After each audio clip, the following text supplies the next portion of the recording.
the flap is a traveling step. So we go one to the next. Flap, flap, flap. Today we're gonna learn the flap. You ready to do it? So we're going to pick up our working leg. We have a supporting leg that bears our weight, and then the working leg that does the work. We're gonna pick up our working leg with our knee straight up. We are going to do a brush and then a step.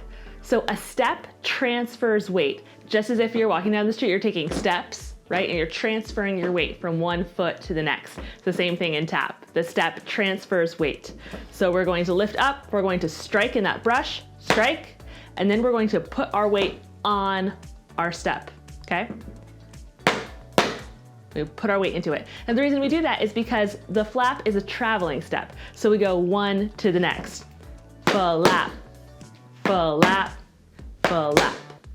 Okay, I'm lifting up my knees. I'm staying on my toes the whole time. That is probably the hardest part about these flaps, is staying up on those toes, because your balance is all over. So you want to really focus on your weight being over top of your toes, okay? So if your shoulders are too far forward, or even if your arms are out in one certain way, that really throws off where the center of gravity is, right? Your center of gravity is right behind your belly button. So if you want to think of a line going straight down to the floor, that's where the center of gravity is projecting down. So as you transfer that weight from one foot to the next in the flap, you want to make sure that center of gravity is right in between.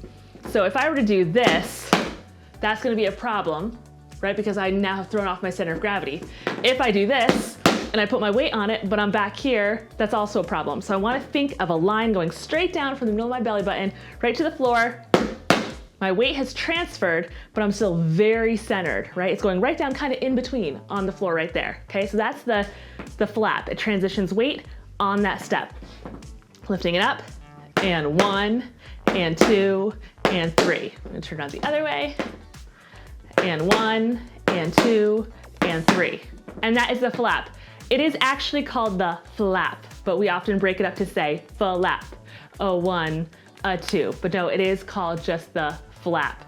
And if you want to know more about tap sounds and steps, I've got a single sounds tap step checklist. It has a full comprehensive list. I know I need a list to make sure I know what I'm doing. This is a roadmap for you. I linked it below. Go ahead and grab it. I made it just for you. I hope that it is helpful.